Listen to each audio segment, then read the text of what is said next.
Sounds good.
Yeah, yeah, feel that rumble underneath your feet. Friday night coming, can't be beat. Cleats on turf, hit a whistle scream. Underneath those stadium lights, living out a dream. Billy Mazo's voice blasting, turn it loud. Cutting through the static, standing proud. Rivals on the mic, breaking down the game from coast to coast, spreading out the fame. Talking trenches, QBs with the cannon on, running backs leaving defenders charming. Who's rising up, who's got that next star shine? We break it down line by brutal line. Let's go! It's Billy Mazo's voice, nationwide sound with a passion for Friday.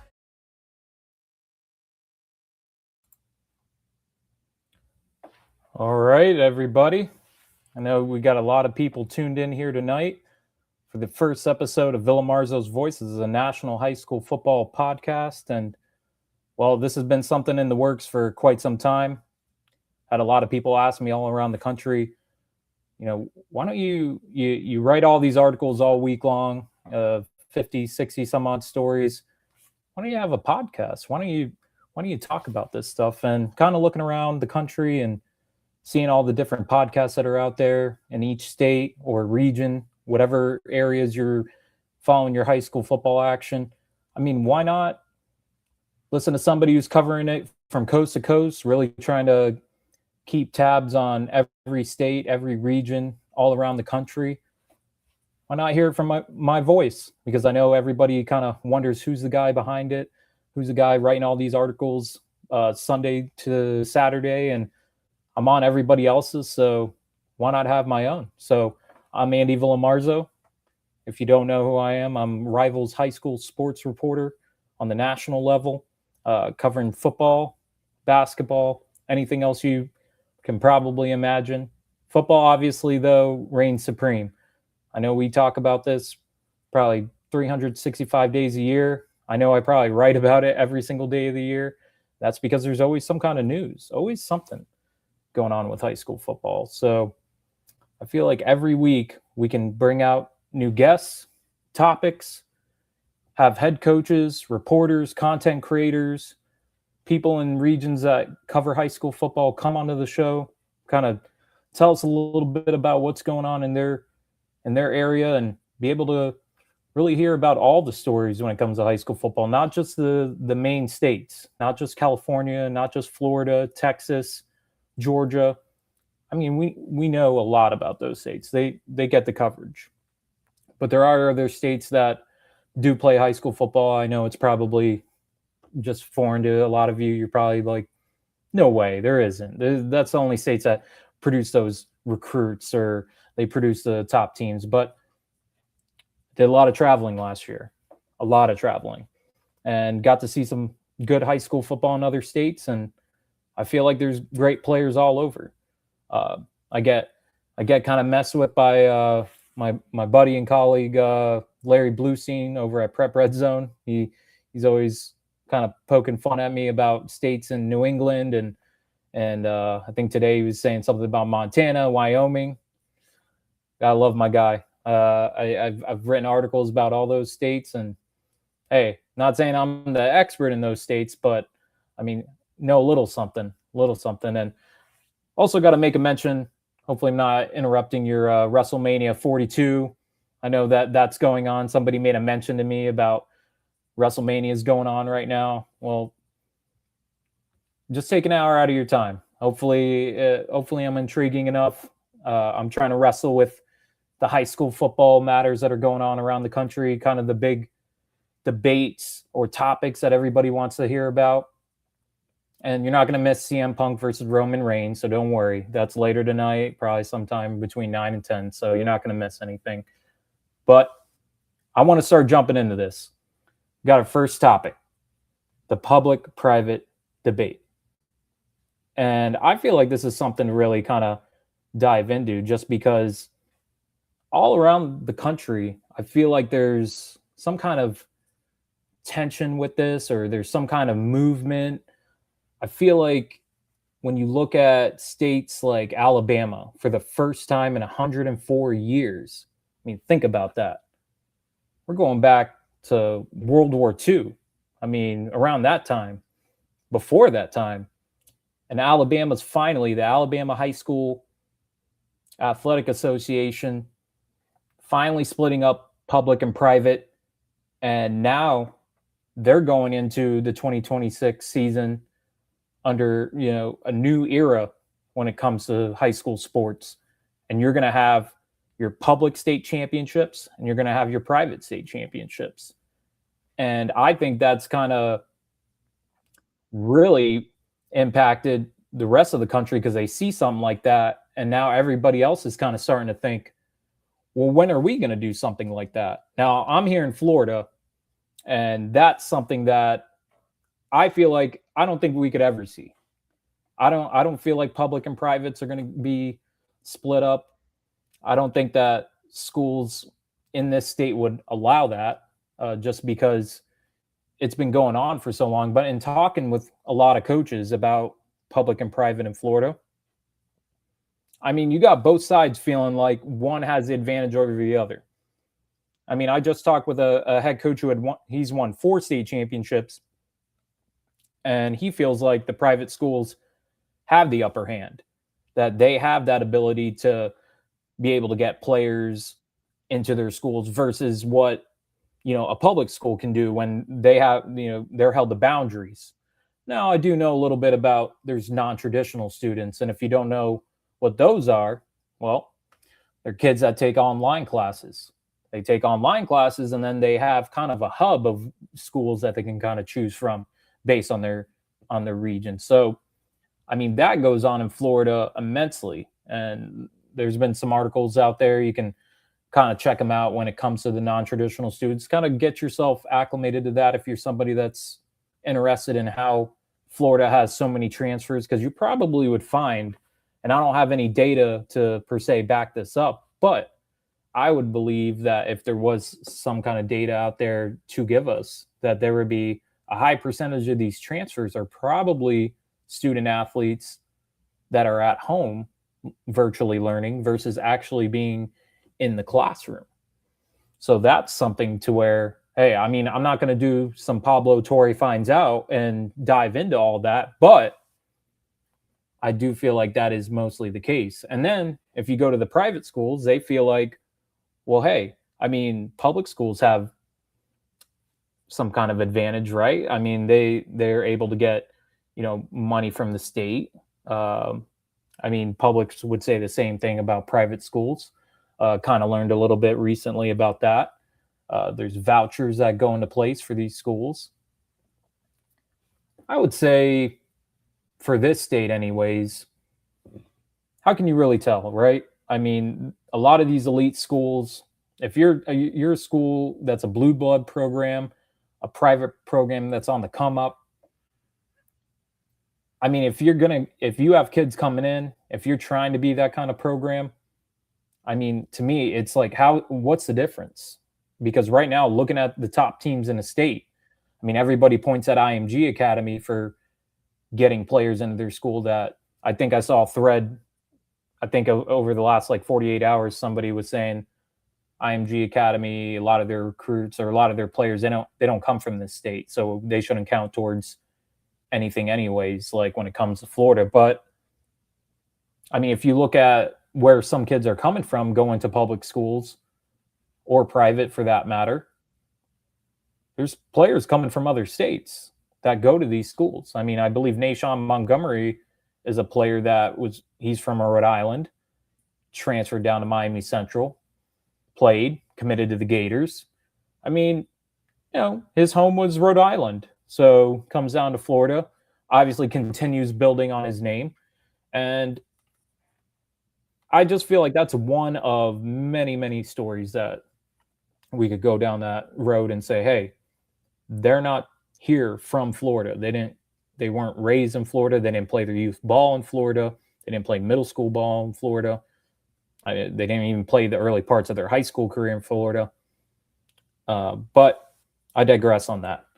When we go back to this private public matter, I mean, looking at kind of the landscape of how this is all evolving, I mean, you have states like Nevada that you had 30 schools, public schools, decide the heck with this.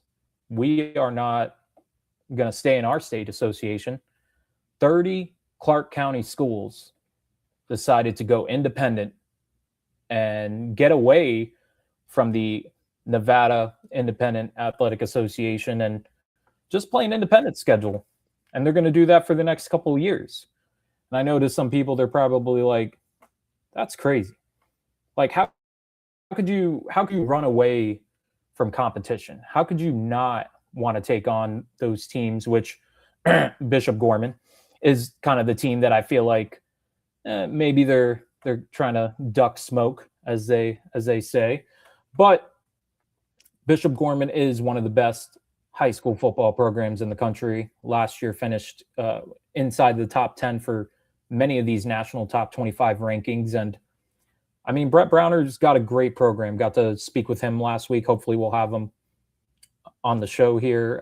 But the Gales they don't have their schedule finished.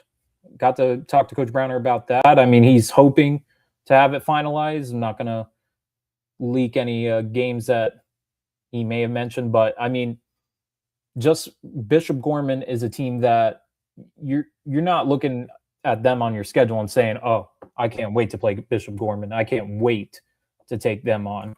When you're a school that is really more maybe middle of the road or maybe a little bit above that level, for the most part, you're probably looking to get away from that. You're looking to play teams more on your level, because there is no teams that are looking to get, let's just say, obliterated in a high school football game. I mean, I don't know if there's anything more demoralizing for a student athlete, which we'll end up talking about so many different points here, because I'll say participation, I feel like, is playing kind of a role in the public-private debate, because you do have a lot of student athletes looking to maybe lean towards going to a private school because they feel like the infrastructure there, the monies that is obviously being put towards the athletic programs, that's where they feel like that's all kind of being focused on. When public school, I mean, unless if you got a booster club that is massively contributing to the growth of your athletic program,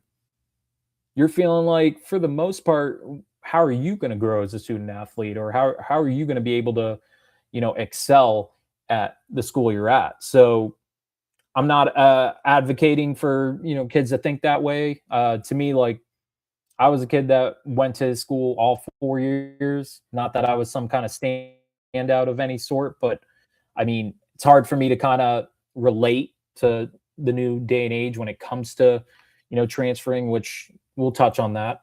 But public private debate continues to be the the focal point when you're looking around the country, thinking about another state, Pennsylvania. They have an interesting situation on their hands. Actually, right now, they have a bill out that is looking at possibly splitting them up. But I mean, that's something where it seems like it's kind of further. It's not further along moving in that direction as it is just more so the teams within that state are so much more against each other when it comes to public and private school athletic competition, especially at the state championship level. And I mean, an example now, not a football example, because you don't hear too many Pennsylvania public and private schools kind of going at it. You hear more of it's actually on the basketball end of things.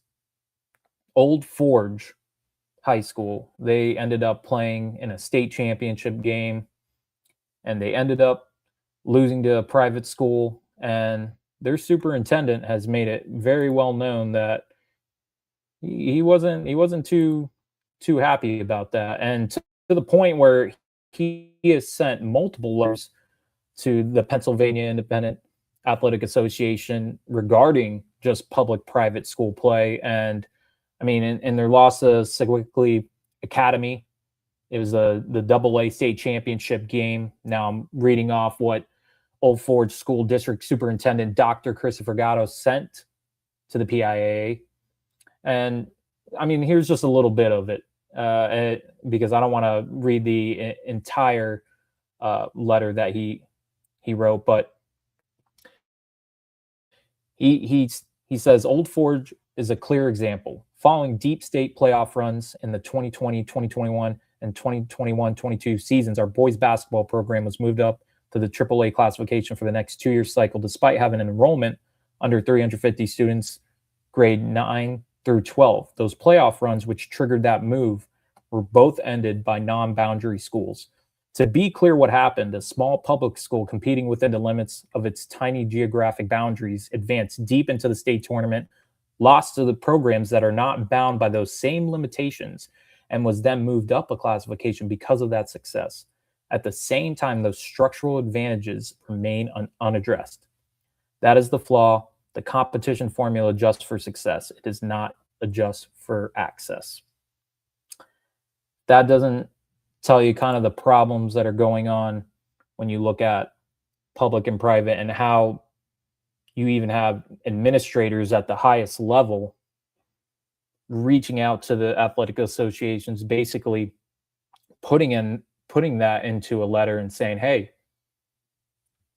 what are we doing about this? Like, why are we continuing to be grouped with private schools that have no limitations versus being grouped with public schools that are limited, are not able to have kids that are outside their boundaries? So, and when talking about that, kids outside their boundaries, we're talking about transfers, right? Transfers in high school football and really all sports. I mean, I don't want to just pick on football because, I mean, hey, that's where you probably have seen many of my bylines talk about, this kid's transferring here, this kid's transferring there. You guys are like, man, when's he going to stop? When are these articles going to slow down on this kid transferring from one school to the next? Well, kind of my answer to that is catch up with the times, because this is where it's at. I mean, when we're talking about high school sports, I talked to coaches up in New England area. I mean, obviously student athlete transferring is very limited. There's restrictions to that. You'd have to sit out a period of time in order to play for your next school. So much more different than, let's say here in Florida, where, I mean, you could be at one school today and next week be all good to go at your new school. And based on the rules as they are currently formatted, you could go compete with your new school within a week or two time, depending on the district that you live in. And I know that sounds like an absolutely wild and crazy concept to so many, because I'll talk to people in other states and they are like, wait a minute, hold up. You're telling me that a student athlete at a school who has competed in an athletic contest can then go to another school and then can be eligible to play for that new school in the same season? And I'm like, as it currently stands, that is correct. And people are mind blown. They are like, how is this even allowed? How is this possible? What kind of, I don't know, I guess maybe the word a coach or a player on that team that has the player that's leaving, going elsewhere, they'd probably use the word traitor. Or maybe they look at it a little differently and say, oh, well, he's going for the right reasons. He's going because, he can get better looked at. I don't know.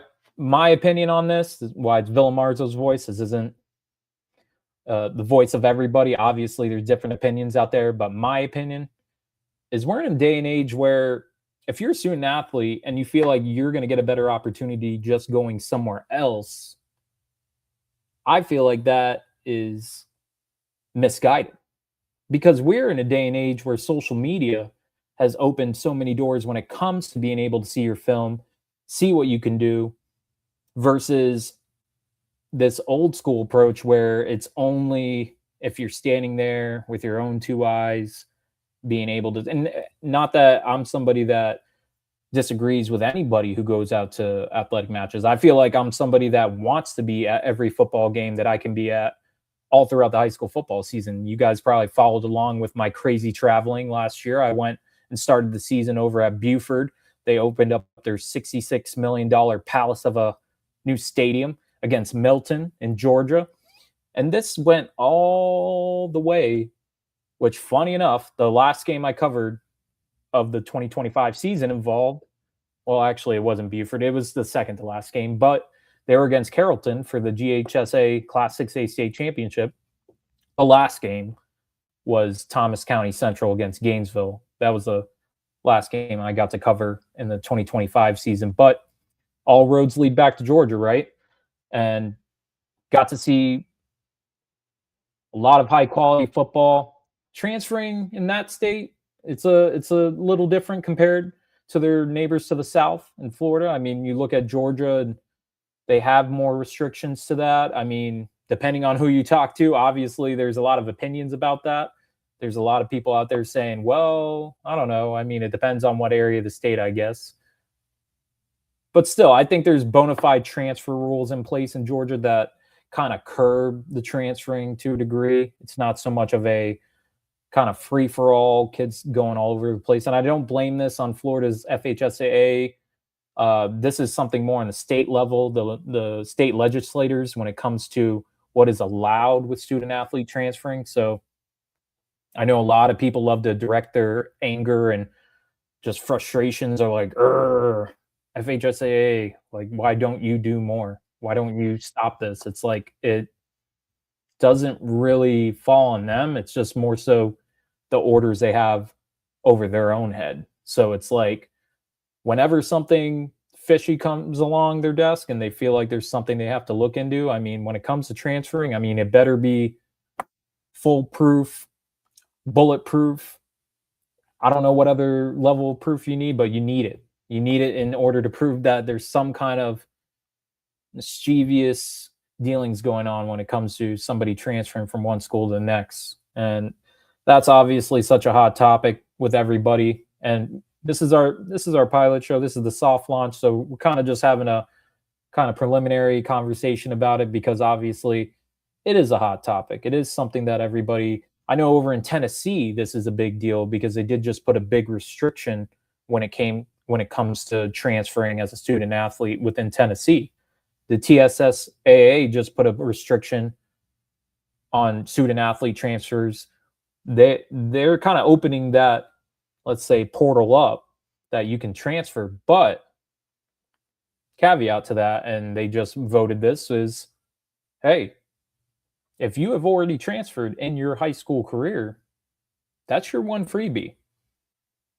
That's your one freebie. And if you already use that, well, if you transfer again after July 1st, you got to sit out a year. You got to sit out a year. And I know that's probably starting to change the minds of athletes over there, because they're like, oh, I've already transferred. Well, what am I going to do? Sit a year? It's what you're going to have to do.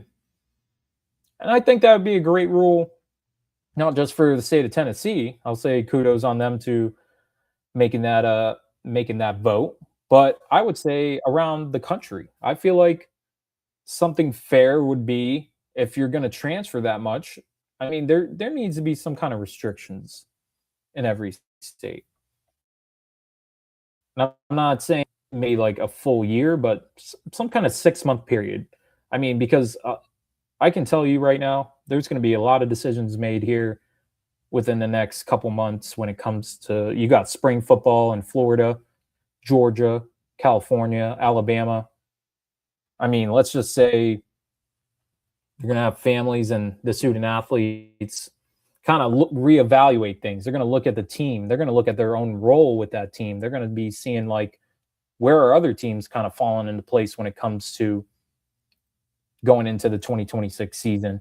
And we're really looking at it like, how are these families sitting back and kind of evaluating things like that, and then just saying, like, okay, did a spring with this team, did the off-season workouts, now we're ready to kind of make a commitment, and it is not to the program we've just been working with the last few months. Now we're ready. Now we're ready to go make that move elsewhere. It's a crazy time we're in.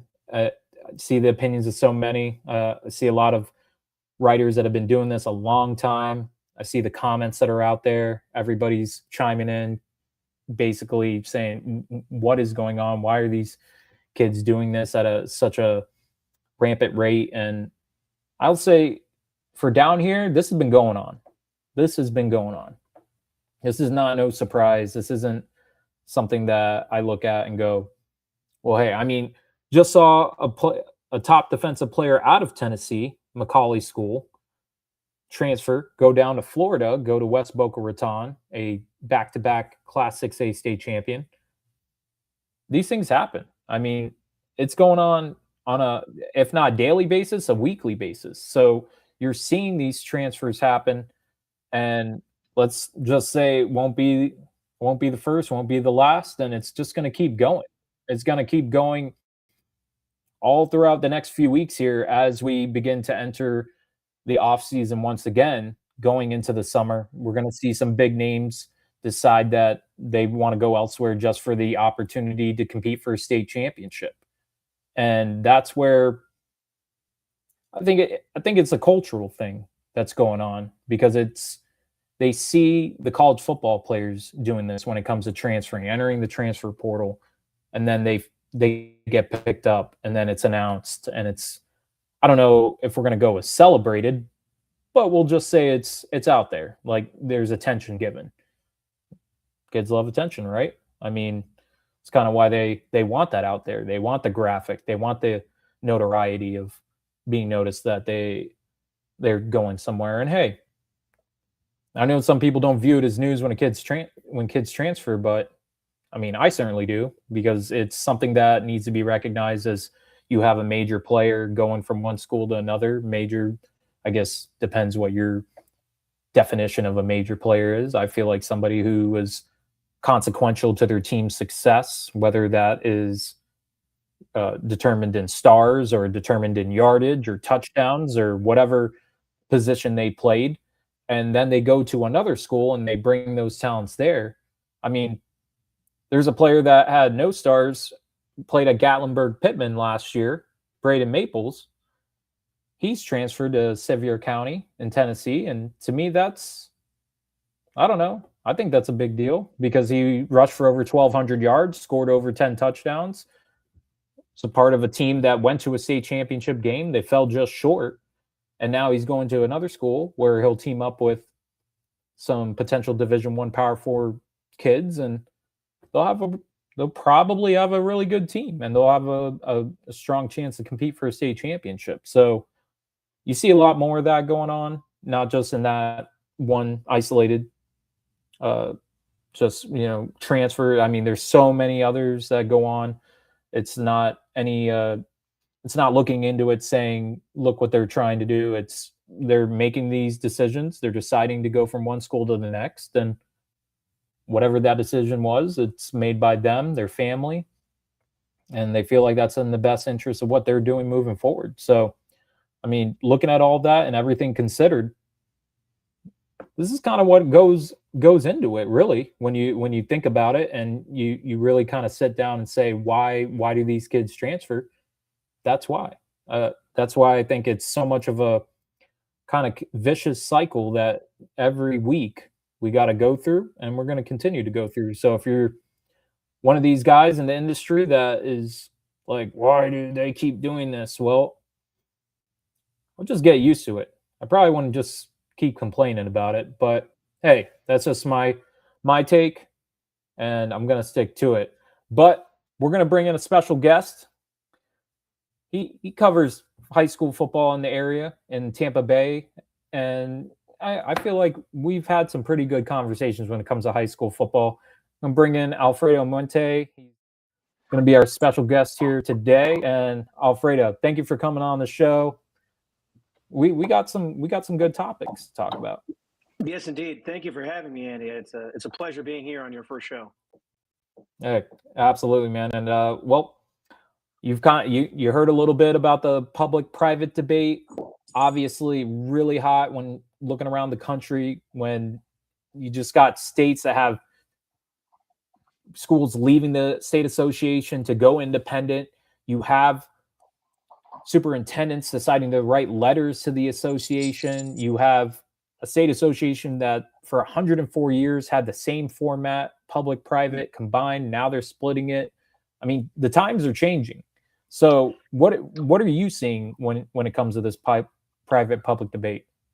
Well, researching this and looking at the articles that you wrote, especially the one that you covered in Nevada, having these schools, and they're larger schools, I would assume, because they're just 4A and 5A schools, right? The 30 or so that decided that they were going to leave, consolidating that, and finally getting the principals on board, all of them, to be able to leave and not having to play the bigger schools like Bishop Gorman, if we talk about southeastern Nevada, right, all in the Las Vegas area, or playing a team like Faith Lutheran, who's the biggest Protestant school in the country, right?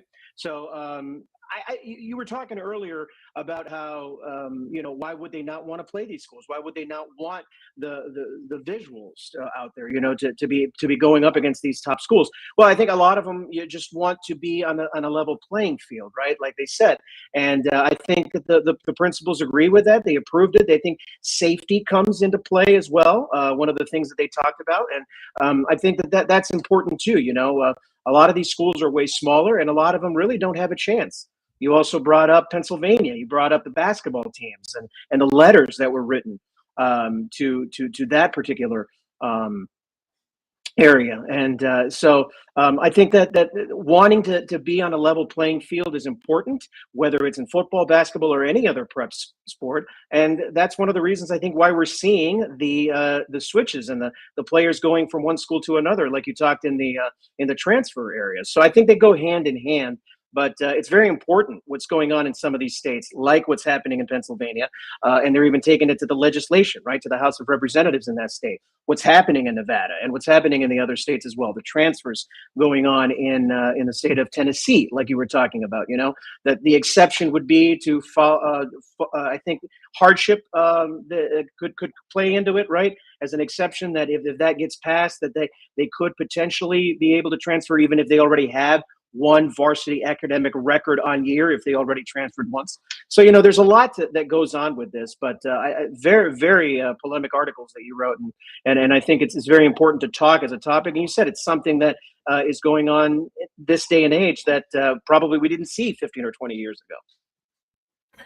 Yeah. And just looking at it, continuing to see it from, I don't want to say 100,000 feet up, but I feel like I'm pretty close with talking with coaches on a daily basis, and not just in this state of Florida, but all these states, just being able to kind of get a broad, more of a broad just scope of what is exactly going on in the when it comes to transferring or when it comes to public private. And I think that's kind of the most important part, is not just looking at the main states, Florida, Alabama, California, Texas, Georgia.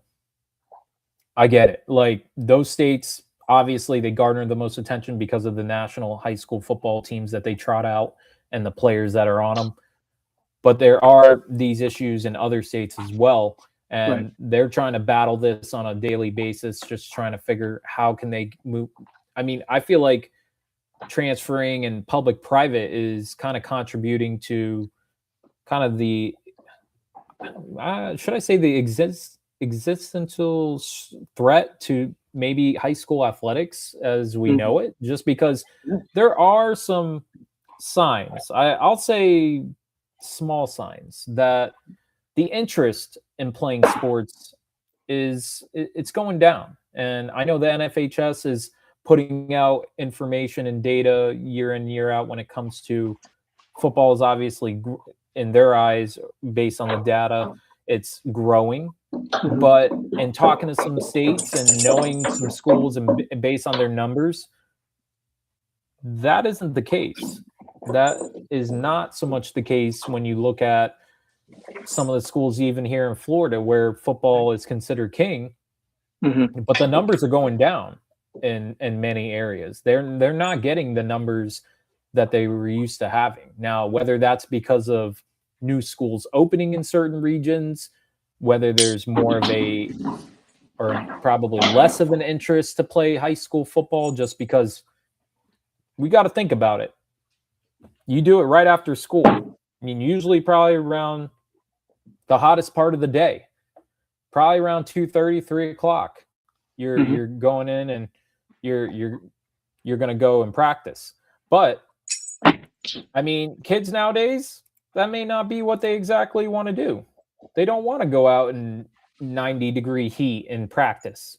They would like to maybe be home with a tablet in front of them, with a cell phone.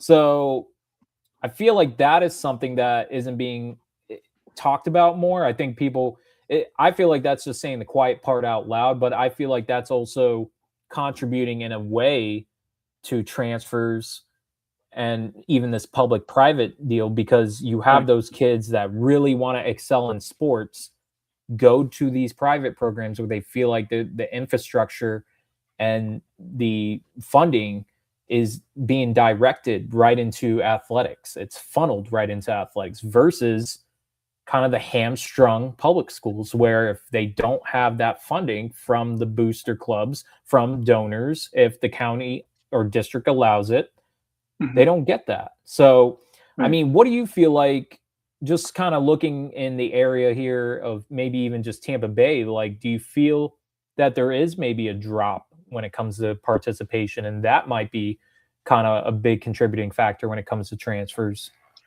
I think so. Looking at it, there are a lot more options, like you said, of things to do now than, say, when you and I were in high school.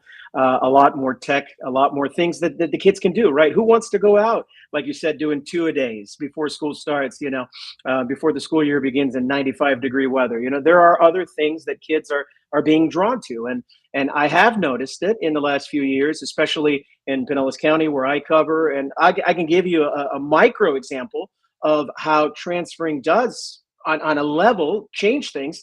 Seminole High School in Pinellas County, in central Pinellas, a couple of years ago, and they were not in a district 2 years ago. Now they are. They were 8-2. Of course, they couldn't make the playoffs because they weren't in a district. Well, one of their coaches leaves to go to a rival school, Northeast High School, and what happens? The team completely changes, right? And they start over, and they go 0-10 last year. That is an 8-win drop from 8-2 to 0-10. And that's on a micro level because, Seminole High School is not a huge program when it comes to football, but it happens everywhere. And I'm seeing it, in my backyard here. I live in Polk County, where there are bigger, better schools like Lakeland High School, Lake Wales High School, but where I cover in Pinellas, it's not the same thing when it comes to football. Yet to win a high school football championship in the over 100-year history of Pinellas County, as you very well know. So yeah, no, there are other options for students, and I have seen it drop, unfortunately.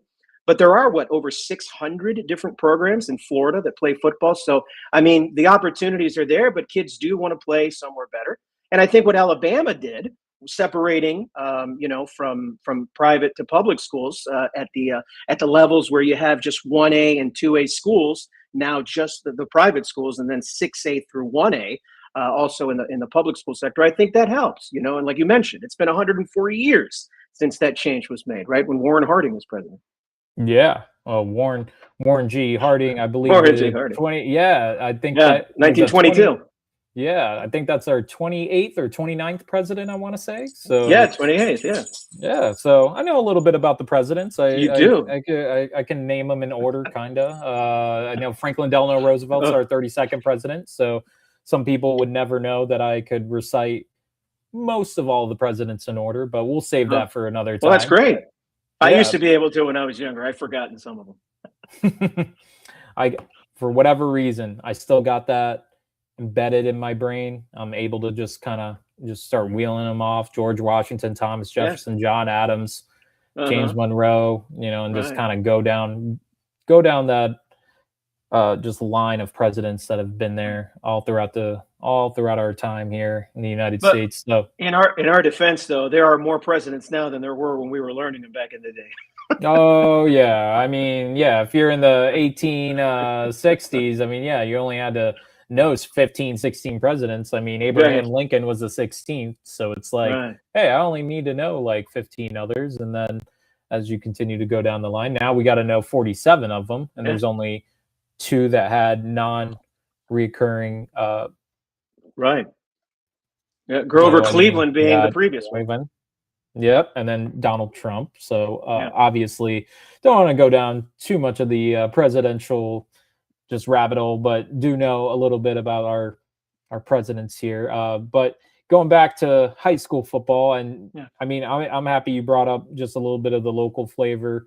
If you're somebody that wonders what area I'm from, I mean, I am over in the Tampa Bay area, covered a lot of Tampa Bay area high school sports, high school football, just seeing how that has evolved over time. And I feel like you said it, kind of like a little sliver of what is actually going on around the country. But to believe that is not what is going on everywhere is for people listening in, and you're either nodding your head, yep, that these are the problems, or no.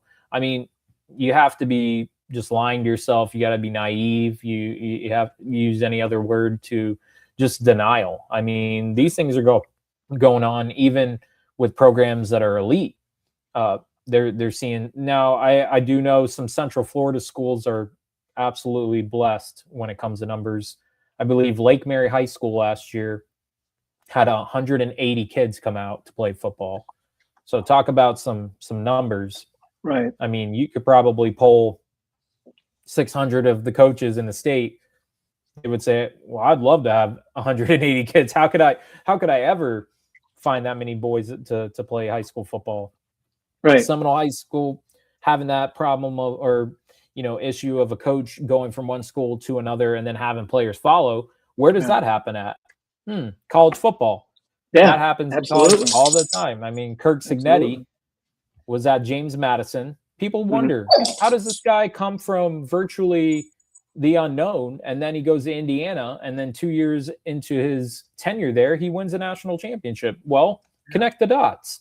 I mean, he's at James Madison, had a ton of success there, and he's right. Google him, because if you would have did that, you would have known that, hey, he had some pretty good football teams there. He had some pretty good players too, by the way. And then when he took the job at Indiana, if you follow kind of tea leaves, or the transfer tea leaves, or whatever you want to use, whatever analogy, you see that the players started to follow him over to Indiana. And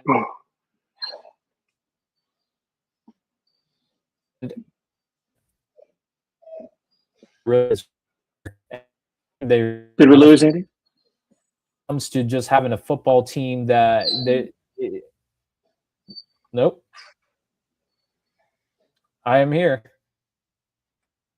All right, Andy's But back. you look at Cignetti and what exactly happened there, and Right. to me, it's no secret. And we see it in high school even.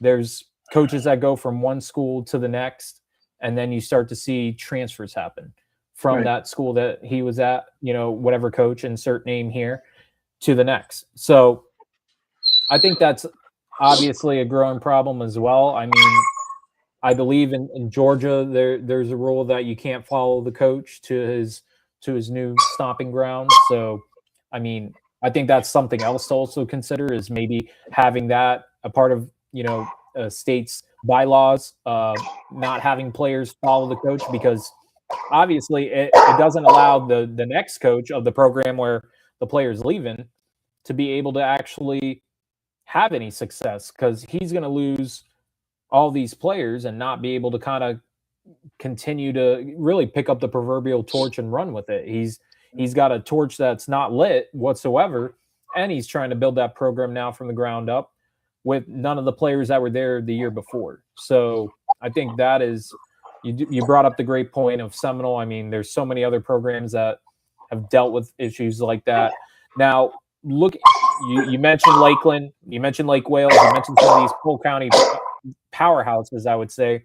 Just when you think about these schools and how they've been able to really grow over the years, I mean, what do you feel kind of keeps these teams without having transfers, or with them, kind of keeps them on top? I think that consistency with coaching has a lot to do with it. If you look up and down teams that have had a lot of success historically, especially in my area here, I've noticed that a lot of it has happened because they have the same coaches come back over and over, and they have the right style, they have the right patterns that they use when they bring these guys in, and especially in Florida, we know there's schools all over the place, even the public schools, there's one right there, a couple miles and another. So you do have all these options, and the fact that these coaches seem to be able to bring and kind of rotate and not rebuild, but kind of just reload in another term. I think the consistency that those coaches bring and the style of play that they bring, I think that is something that these guys look at and they say, we want to continue this tradition. They've won a lot of titles here, let's keep it going. And I'll get a lot of great recruiting from college if that's the where that they want to go, because a lot of the winning coaches, that's what they do. They are open to having guys seeing their players and potentially getting them on the recruiting level so that they can be successful in NCAA. Yeah, and you know what? I guess I'm going to go against the grain here, because obviously it's always, let's do that. Let's make that decision. Let's go somewhere where we feel like we have a better chance to maybe get some offers. Now, this is more of your kids that are like trying to get themselves known, or maybe you're already very well known and you decided to go somewhere else, or you decided to stay home. To me, it's so much more of a tougher decision to stay where you're at for your entire high school career versus going elsewhere and transferring to a new school. Somebody that I covered a little bit last year, really kind of, I don't want to say fell in love, but just really liked his game and then kind of liked the story behind it, was Messiah Hampton out of Monroe, New York. And he played for the Red Jackets, helped them win a 5A state championship, and I can't even recite the acronym for their state association. It's so long and annoying. But I mean, he's a 5-star recruit. He committed to Oregon, signed with Oregon. He's there at Oregon now. He easily one of the top receivers in the country. He was a Rivals All-American selection. And looking at his story, I mean, he stayed at his school throughout. I mean, he stayed at that same school up in Rochester, New York. If you haven't been to Rochester, I mean, kind of a dreary area, probably not where you exactly want to be when it comes to high school football. But hey, guess what? He stayed. Yeah. He stayed there, and he played all 4 years, led him to a state championship. And now I feel like him doing that has kind of opened the doors for some of his teammates here moving forward. I mean, he's got a quarterback and Pootie Cunningham, who maybe people would have never known about. Mhm. He obviously attracted college scouts to come to the games, and his quarterback's getting notoriety. There's another receiver that's pretty good on his team that is starting to, kind of build up some college offers. He's getting his name out there on the map, and the team itself is going to be a contender for another state title this year. So I think there's a lot to gain, and I guess I'll say there's a lot of respect from somebody like me just seeing that from a kid and saying, hey, Yeah. I feel like that means something. To stay at one place throughout your high school football career. I mean, kudos to anybody who does it. And hey, nothing against anybody who decides to transfer and they feel like that's what's in the best interest for them. Hey, Right. you got to do what you got to do, right? So definitely looking at it from that, I think it's just so much of a tougher decision nowadays when you really look at it and say, should I stay or should I go? I feel like that's a song. But, like that song. Yeah, I was gonna say it's a song, right? So It is. If you decide to stay somewhere or you decide to go somewhere, it's just those are your decisions as a high school athlete. But I would tell you, if you're a dude and you can play, it doesn't matter where you're at. And I feel like that was his calling card, was like, hey, I'm a player. Like, it doesn't matter if I'm in New York, doesn't matter if I'm in Florida, doesn't matter if I'm in California. Heck, you could be in Montana for all that matters. I mean, you're going to get attention. You're going to be recruited. Right. Yeah, that's exactly what I was thinking. If you're good, they will find you. It doesn't matter where you play. But one of the things that I was thinking too about the whole thing with transferring is, and we talked about safety a little bit, is that, you're seeing these schools that have these low enrollments, guys going both ways. That's not good. I mean, they might be good enough to be able to play offense and defense, but there comes the factor, the injury risk factor too. So the low enrollments also play into that. So that's something that you have to think about as well. And having this schism, this split between the private schools and the public schools, I think to some degree does help out some of the smaller schools, not only in their ability for success, but also in their ability to keep these guys healthy and visible for if they want to go to the next level. Yeah, and I want to see all these teams continue to have teams, because it is somewhat of a conversation to have, is if these teams continue to lose players, we're not talking about the upper echelon public schools. We're talking about the middle of the road or below. I mean, the teams that are continuously annually just finishing 5-5, 4-6, 3-7, 2-8, 1-9, 0-10, they continue to lose players at a rate that you have to wonder, in the long run, are they going to continue having a program even? Because that squeeze when it comes to public-private, going back to that, the funding, it's being cut. We see this in headlines, not just in Florida, around the country. You see educational funding getting cut. That impacts the public schools, I would say, much more than the private schools, just because they continue to get that funding wherever they find it. And that comes from alumni. I mean, St. Joseph's Prep in Pennsylvania, they just got a $74 million donation from an alumni. $74 million. That is, I mean, you could build a new high schoal for that matter. So nonetheless, they're going to use a portion of that money, $74 million. I almost want to be like 74 million. And they're going to have a new athletic complex on campus. And I guess in their history, they haven't had that. The St. Joseph's Prep, that is one of the top 5 teams in the state of Pennsylvania, somehow just doesn't play on campus. They go play elsewhere. They take buses to other fields, other practice fields. So, but that's the advantage, because I know, just talking to people in other counties with their public schools, they can't do that. There is districts that are like, if you have somebody that wants to give you $74 million, well, guess what? He better be giving that $74 million to all the schools in the county. And that's when they're like, well, no. We just wanted to give it to this one school. So if we can't give it to everyone, I mean, no, we're good. We're not donating to nothing. So to me, that's where I think the public-private debate, there's the difference right there. You have that ability as a private school to accept Yeah. that donation, Right. but then as a public school, not all are the same. Not all can actually accept some kind of large donation because they are bound by the county rules it has to be equally split. Everybody has to be getting that money. And to me, I don't know. I think that's kind of crazy. I feel like if you are able to get a alumnus to give you that kind of money, you should be able to get that money.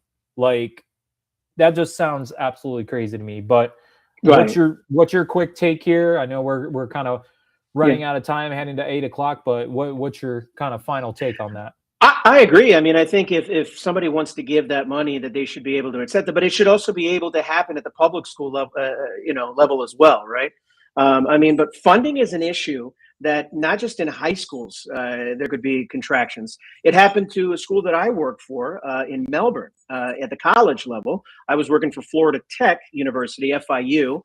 Years ago, as a radio play-by-play guy for their football team, and 2 years after I left in 2019, and it wasn't because of COVID, they just cut the football program.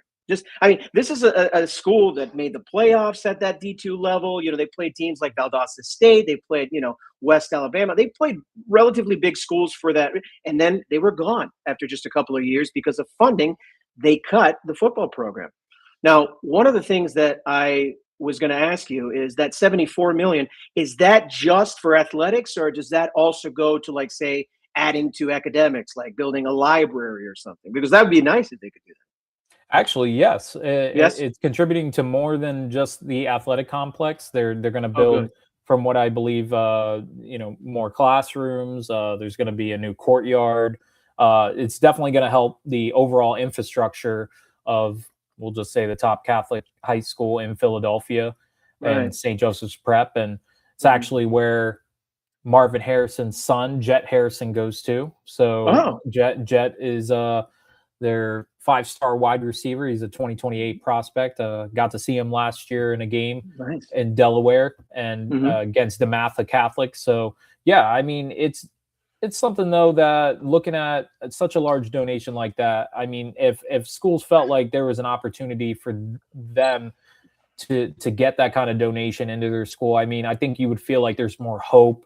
You're somebody that is going in as a freshman, you feel more just kind of committed to the cause because you feel like there's something there in the future going to be able to help when it comes to that infrastructure and just being able to kind of continue building on maybe what you're able to do in your 4 years and laying that foundation for the next class of, freshmen that comes in. So it's so much of all that kind of in between, but I know we could probably talk about this ad nauseum for hours on end, but I want to thank you for coming on as the first guest. This is our pilot show, or soft launch, and hey, it was great having you, and I know we'll have you on again. Thank you, Andy. I really appreciate talking to you. Hey, absolutely. That's Alfredo Muente. He covers Pinellas County, Hillsborough County, Polk County. He covers the Tampa Bay area when it comes to high school sports, and he's definitely somebody that is super knowledgeable when it comes to kind of the happenings here locally. So definitely give him a follow and pay attention to anything coming this 2026 season. But we got to get ready to wrap it up here. Promise to stick it around an hour, stick to that 60-minute mark. We don't want to kind of go over that and really just keep rambling on and on and on. I mean, I guess I could listen to myself.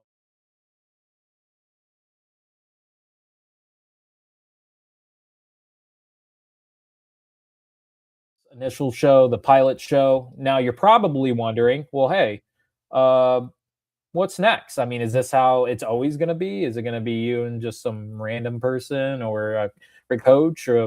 Well, give you a little preview.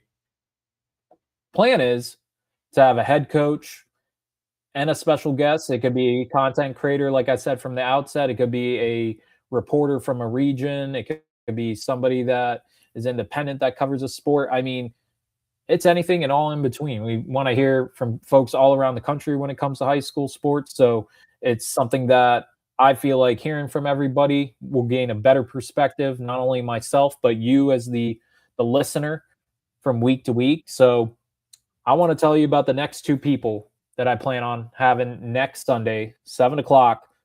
You'll want to be on for this. First is the coach. We're going to have our first coach on to the show. St. Francis Academy head coach, Masai Halamariam. You probably know him from wearing the sunglasses. He's on the sideline. He's focused. He's locked in.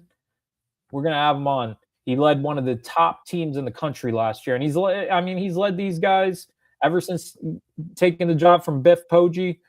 He's done a pretty nice job with the Panthers. We'll just say that. And he's got some new players on his team. He's looking to win a national title again in 2026.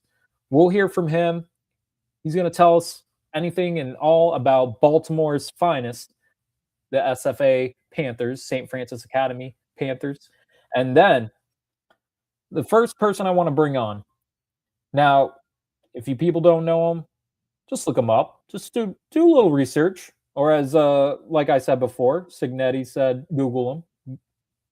Well, look this man up. Alex Agrella with Recruiting Board. He's out of Massachusetts, does a lot of great content. I mean, if you haven't heard, he did a video here talking about the private and public debate up in the New England region, specifically Massachusetts, and talking about exactly what is going on there. I want to catch up with him, really talk about kind of his mission and what he's trying to do for Massachusetts high school football.